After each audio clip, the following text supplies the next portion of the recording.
The sound of Harleys thundered through the narrow streets of Dry Creek, echoing off the old brick buildings like a war drum. People stopped, peering from shop doors and diner windows as over 100 bikers rolled in, chrome glinting under the sun. At the center of the street, a thin teenager in a worn grey hoodie froze, a backpack slung over one shoulder, confusion painted on his face. The lead biker, a broad man with silver in his beard and the Hells Angels patch on his back, killed his engine, stepped off, and walked right toward the boy. "You Mason Reed?" he asked, voice low, calm, but heavy enough to silence the world around him. The boy nodded, unsure, clutching the strap of his backpack tighter. The biker's eyes softened. "Then I think you just saved one of our own." A hush fell.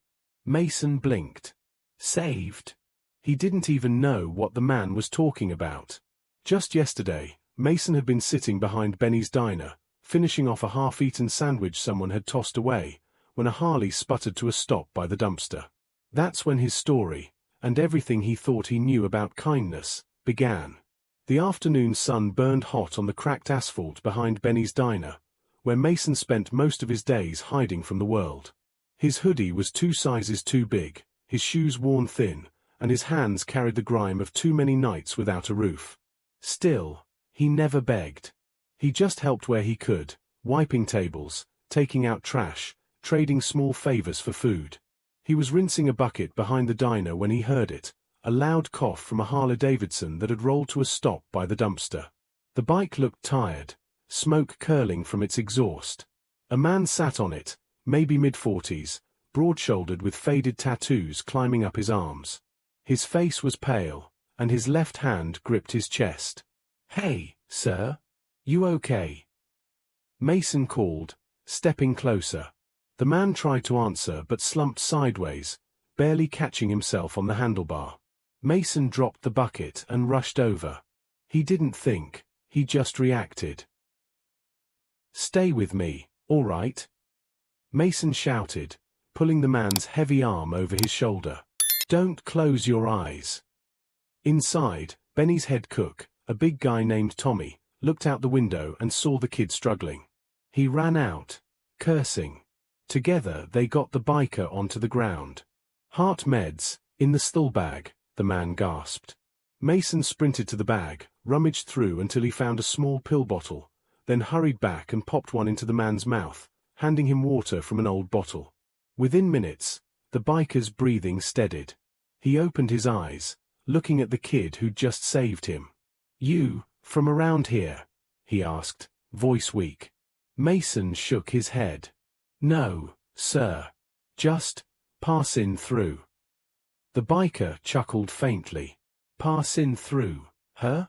You just saved a man's life, kid." Tommy crossed his arms, shaking his head. "You're lucky this one was here, old man. You'd have hit the dirt if not for him." The biker nodded slowly, his eyes fixed on Mason. There was something about the boy's quiet nature, the lack of fear, that reminded him of someone. Someone he'd lost long ago. "Name's Rick Dalton," the biker said finally, reaching out a trembling hand. "You ever need anything, kid, you call me." Mason smiled awkwardly. "I don't got a phone, sir." Rick laughed, a tired, grateful sound. "Figures. Then maybe fate'll find a way." He mounted his Harley after a while, engine purring to life. As he rode off, Mason didn't think much of it. He'd done the right thing, that was enough. But fate was already turning its wheels. Because by morning, the Hells Angels would know exactly who Mason Reed was, and what he'd done. The next morning, Dry Creek woke up slow, the kind of lazy calm that belonged to small towns that hadn't seen excitement in years. But somewhere between the sound of truck engines and the smell of diner coffee, something was moving across the biker world, a message that began with one voice and rolled like thunder across state lines. Rick Dalton's name was respected in the Hells Angels Brotherhood. He wasn't just another biker, he was one of the originals, a man who'd stood through decades of loyalty, blood, and unspoken codes. The kind of man who didn't ask for help. So when he called his brothers that morning, voice still shaking, saying, "A homeless kid saved my life," every patchholder who heard it went silent. Across garages, open roads, and old clubhouses, the word spread like wildfire. Some kid in Dry Creek pulled Rick from the edge. Didn't even ask for a damn thing in return. Rick says the boy's got a heart bigger than the town he's living in. Within hours, dozens of bikes began to roll, from Nevada, Arizona, California. Every one of them heading toward that small, dusty town in the middle of nowhere. Meanwhile, Mason had no idea any of it was happening. He was back behind Benny's diner, fixing a loose drainpipe for a free breakfast plate. Tommy, the cook, leaned against the door, watching him work. "You ever think about going home, kid?" Tommy asked. Mason shrugged. "Ain't got one." Tommy sighed, flicking a cigarette. "How old are you?" 17, maybe. Maybe. Mason smiled faintly. Kinda stopped counting when people stopped caring. Tommy looked at him for a long second. "You got something in you, boy. The kind the world tries to bury." Before Mason could answer, the roar of engines came faintly from down the highway, a distant, growing thunder. He didn't pay much attention. It was normal to see bikers pass through Dry Creek. But this sound wasn't just a few. It was dozens. And it was getting closer. 20 miles out of town, the Hells Angels convoy rode in formation. Over 100 bikes, the sun flashing off their chrome like fire. At the front, Rick Dalton, alive, grateful, determined. He'd told his brothers everything, how a nameless kid had saved his life, given him water, and asked for nothing. "This world don't make kids like that anymore," he told them. "So if you're riding with me today, you ride for him." The men nodded. They didn't need speeches. In their code, actions spoke louder. As they rolled past the Welcome to Dry Creek sign, people in the town began stepping outside, shielding their eyes against the glare. No one had ever seen that many bikers in one place. Benny dropped a coffee cup when he looked through the diner window. "Oh, hell. Tommy, you seeing this?" Tommy stepped out the back door, jaw tightening. Mason followed him, curious. What he saw made his breath catch. A long line of Harleys filled the main street like a living river of steel and leather. And at the front, Rick was climbing off his bike, eyes locked straight on him. Mason frowned. That's the guy from yesterday." Tommy turned slowly. "Kid, what did you do?" Mason blinked. "I just helped him." "Yeah." Tommy muttered. "Well, looks like the whole damn army came to say thanks." Rick walked up to Mason, slow and steady. His brothers stood behind him, silent, watching. "You didn't ask for nothing," Rick said, voice rough with emotion. "But that don't mean you ain't gonna get what's owed." Mason looked around, confused, embarrassed, overwhelmed. "Sir, I don't need anything." Rick grinned slightly. "Too bad, kid. 'Cause you just became family." The street of Dry Creek had never been this silent. The sound of hundreds of engines dying down left a ringing in the air, like the quiet after thunder. Dust settled over the chrome and black leather as people peeked out from doorways, whispering, no one daring to interrupt what felt like something sacred. Mason stood frozen, still clutching his backpack strap, his mind spinning. He wasn't used to people noticing him, let alone a sea of men in Hells Angels jackets standing in formation because of something he had done. Rick Dalton stepped forward, his boots heavy on the pavement. He pulled off his gloves, revealing hands scarred from years of road and fight. His eyes met Mason's, the kind of look that told you it wasn't pity, but respect. "You remind me of someone I used to ride with," Rick began, voice low. "Kid named Jesse." He had the same look in his eyes. Been through hell but still believed the world could be better. Jesse didn't make it home one night. But you did what most grown men wouldn't. Mason didn't know what to say. His throat tightened. "I just did what anyone would do." Rick smiled faintly. "No. Most would have walked away." He turned to the men behind him and nodded. Two of them stepped forward, carrying something wrapped in a black cloth. They set it down on the ground and unfolded it, revealing a brand new leather jacket. A Hells Angels support jacket, stitched with the insignia and a single line across the back that read "Brother in Spirit." The crowd gasped quietly. Tommy muttered under his breath, "No way, they don't just hand those out." Rick picked up the jacket, walked over, and held it out. "You don't have to wear it. You don't have to ride. But know this, from today, you ain't alone anymore. You've got brothers watching your back." Mason's hands trembled as he took it. He didn't understand why his eyes burned, but they did. All his life, he'd been invisible, a ghost drifting through towns, doing small good deeds just to feel like he mattered. And now, these men, legends of the road, were calling him family. A few of the bikers came closer, nodding respectfully. One of them, a tall man with a long braid and weathered face, said, "Kid, out here loyalty means more than blood. You showed heart. That's all we ever ask." Mason managed a small smile. "I don't even know how to thank you." Rick chuckled. "You already did. Yesterday." They took him to the diner where the townsfolk gathered, nervous but curious. Rick clapped Mason on the shoulder. "You eat. On us." Benny, who had been hiding behind the counter, finally stepped forward. "Well, if this ain't the wildest damn morning I've ever seen." Tommy grinned. "Guess the kid's got friends now." Rick leaned against the counter, sipping coffee. "He's got more than that. He's got a family that don't forget." Outside, the Angels waited by their bikes, some smoking, some laughing quietly. There was no chaos, no threat, just respect. Every now and then, one would nod at Mason through the window, and he'd nod back, still unsure if any of this was real.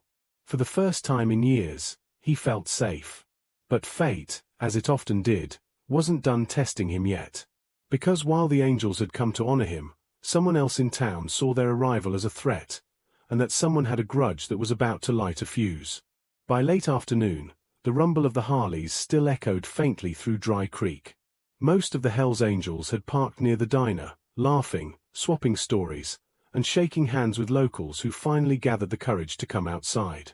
The town had turned from fearful silence to curious awe. It wasn't every day you saw 120 bikers treating a homeless teenager like one of their own. But not everyone in Dry Creek shared that sense of wonder. At the far end of Main Street, Sheriff Doug Rayner stood beside his cruiser, arms crossed, chewing on a toothpick. He'd been the law in Dry Creek for 15 years, a man who didn't like surprises and really didn't like outsiders. Especially the kind who wore leather cuts with skull patches. He spat the toothpick out, turned to his deputy, and muttered, "This town's got no room for gangs. I don't care what kind of sob story they're sailin'." His deputy shifted uneasily. "Sheriff, they're not causin' trouble.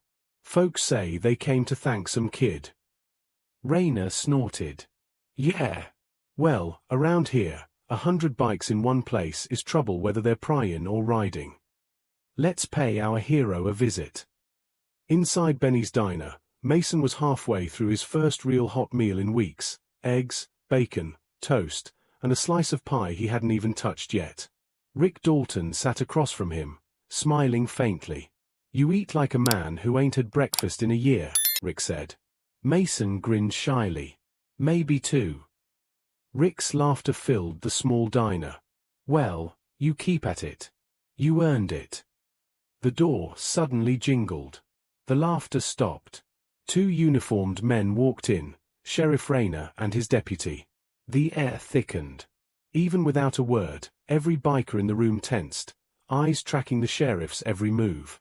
Rayner looked around, then zeroed in on Mason. "You the kid?" Mason blinked. Yeah, sir." Rayner's voice hardened. "You caused quite a stir today. Whole damn town's on edge. Now, I don't know what kind of folks you've brought in, but this ain't a charity house." Rick rose slowly from his seat. His presence was like gravity, calm, but impossible to ignore. "You got a problem, Sheriff?" "Yeah," Rayner said. "Problem is, I don't like gangs rolling through my town, flashing colors, scaring folks. Rick smirked. We're not scaring anybody. We're than kin someone. But you wouldn't understand that, would you? The deputy shifted nervously. Rick, maybe let's not. Rick's voice deepened. This kid saved my life. He didn't know who I was, didn't ask for nothing. You got men in uniform that wouldn't lift a finger for their own neighbor.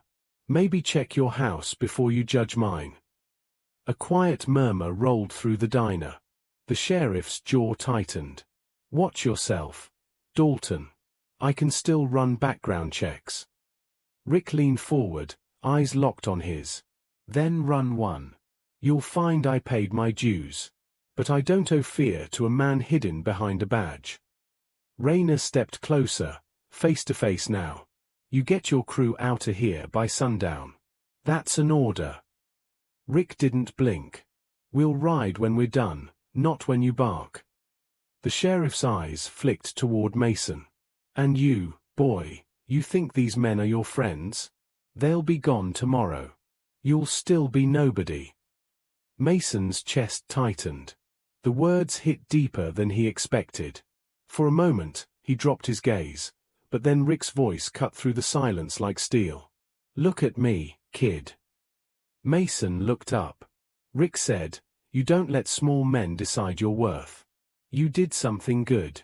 And don't you ever let anyone make you regret that. The sheriff left soon after, slamming the diner door behind him. But the damage was done, the mood had shifted. Mason stared at his plate, appetite gone. Rick could see the doubt creeping in. Don't listen to him, Rick said softly. Men like that. They see kindness as weakness. But that's their curse, not yours. Mason nodded slowly. Guess I just ain't used to people fighting for me. Rick smiled. Then maybe it's time someone did. Outside, the sheriff got into his cruiser and grabbed the radio. Get me a tow unit ready. We'll give these bikers a reason to move. The deputy frowned. Sir, that's not right. Not asking, Rayner snapped. What Mason didn't know was that trouble was already brewing, not from him, not from the angels, but from a man too proud to see the difference between justice and jealousy. And by sundown, that pride would ignite something Mason would never forget. The sun dropped low over Dry Creek, painting the streets in gold and rust. The air shimmered with heat, but beneath it ran a silent tension, one thick enough to taste. People had stopped pretending to go about their day. Every set of eyes in town was watching the same thing, the row of Harleys lined up along Main Street, their chrome catching the light like steel fire. The Hells Angels weren't loud now. They just waited. Calm. Collected. Every man there stood with quiet discipline, talking low or sitting on their bikes. It wasn't a gang. It was a wall of loyalty, unspoken, immovable. Inside the diner, Mason sat by the window, still holding the brother in spirit jacket. He hadn't put it on yet. Part of him was scared. He'd never belonged anywhere before, and the idea of wearing something that meant family, it almost felt too heavy to deserve. Rick noticed the hesitation. He walked over, his boots clicking slow against the tile. You don't gotta wear it, kid, he said softly. Brotherhood ain't cloth, it's action. Mason looked up at him. You really think I belong in something like this? Rick crouched beside the table. You earned it the second you helped a stranger without looking for what's in it for you. That's more than most men with money or homes ever do. Before Mason could answer, the sound of sirens split the air. Rick's expression hardened. Stay here. Outside, Sheriff Rayner's cruisers rolled down Main Street, 3 of them, lights flashing red and blue against the afternoon haze. The sheriff stepped out first, sunglasses on, hand resting near his holster. The town's silence deepened. All right, folks, he barked, this show's over. I want every one of these bikes out of my town now. Rick stepped forward, calm as ever. You made your point earlier, Sheriff. We're just finishing our meal. Then we'll be on our way. Rayner smirked. Not good enough. He gestured behind him. Tow trucks. 2 tow units rolled up behind the cruisers. The drivers looked nervous. They hadn't signed up for a fight. Rick tilted his head. You really want to do this? Rayner's lip curled. You think this is your town now, Dalton? You think you can just march in here with your boys and take over? Rick's voice stayed even. We didn't come here for war. We came here for gratitude. You got a problem with that? Maybe you should ask yourself why it bothers you so much to see people respect a kid. Rayner stepped closer, almost chest to chest. I know your type. Outlaws, criminals, wannabe saviors. And I know yours, Rick said, lowering his voice. The kind that mistakes authority for power. The crowd was growing. Townsfolk lined the sidewalks, whispering. The bikers stayed quiet, but their silence had weight, like the ground itself was waiting. Rayner finally snapped. Fine, he growled. Arrest him. The deputy blinked. Sir, who? The kid. Rayner barked. The one they're here for. His vagrant, ain't he? Loitering, disrupting peace. I'll make something stick. Rick's jaw tightened. He moved before anyone could stop him, stepping right between the sheriff and the diner door. Over my dead body, he said quietly. Rayner's hand twitched toward his holster. And that's when the first engines started rumbling. One bike. Then another. Then another. Within seconds, the street shook with the roar of 120 Harleys firing to life. The air vibrated, dust swirling around the sheriff's boots like a storm. Rayner froze, realizing, too late, that he wasn't facing a gang. He was standing against a wall of loyalty stronger than any badge. Rick didn't move. His voice cut through the thunder. No one's chooching that kid. Not today. Not ever. You come for him, you come through me, and through every man behind me. Mason pushed open the diner door, stepping out. His voice shook, but he spoke anyway. Please don't fight for me. I'm not worth it. Rick turned, eyes blazing. Don't you ever say that again. He reached out, placed the brother in spirit jacket over Mason's shoulders. Now you are. The crowd erupted in murmurs, townsfolk, deputies, even the tow truck drivers frozen in awe. The sheriff stood there, hand still on his gun, but the moment had already left him behind. He knew if he pulled that trigger, he'd start something he couldn't end. Finally, Rayner spat on the ground, turned toward his cruiser, and muttered, You got till sundown. Then you ride out. Rick nodded once. That's the plan. The cruisers left. The engines died down one by one. Mason stood in silence, the jacket heavy on his shoulders. But somehow, for the first time, it didn't feel like a burden. It felt like armor. Rick put a hand on his shoulder. Sometimes, son, standing for what's right don't mean swinging fists. It means standing still when the world wants you to bow. Mason nodded, eyes wet. You really think I can be like you? Rick smiled. Better. You already are.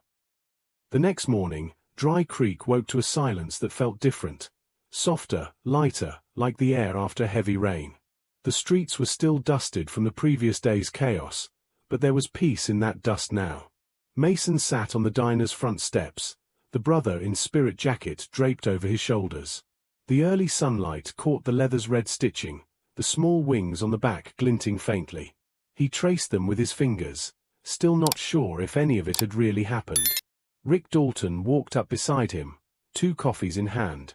You didn't sleep, he said more than asked. Mason smiled faintly. Didn't wanna. Figured if I close my eyes, I'll wake up and all this'll be gone. Rick sat beside him, handing him the cup.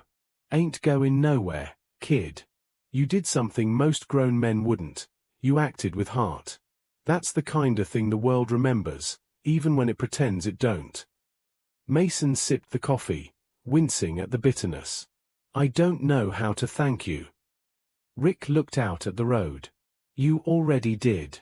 by reminding us what we ride for. The engines began to stir in the distance, low, steady rumbles that rolled like thunder waking under the sun. One by one, the Hell's Angels were gearing up to leave. Men strapped on helmets, zipped jackets, tightened gloves. No words were needed. Respect had already been said. Rick stood and looked at Mason. You got a long road ahead. But if you ever need a hand, if life ever kicks too hard, you find any chapter, anywhere, and tell 'em Rick sent you. They'll know. Mason rose to his feet, the jacket hanging perfectly now, like it belonged there all along. You really think I'll ever see you again? Rick smiled, that tired, knowing smile only road-worn men could wear. Kid, the road always crosses back. You just keep walking the right one.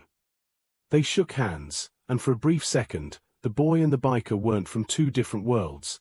They were just two souls who'd met at the right time. Rick turned to his men, raised a hand. The engines roared alive, filling Dry Creek one last time with their unbreakable sound.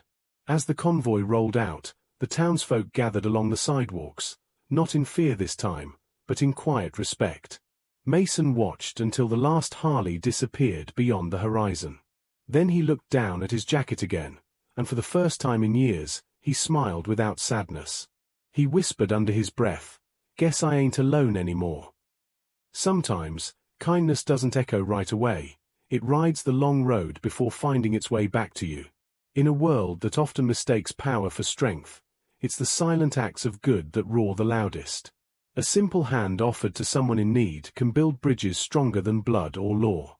Brotherhood isn't just patches or colors, it's courage, loyalty, and doing right when no one's watching. And when the road tests you, remember, true freedom isn't how far you ride, it's how deeply you care.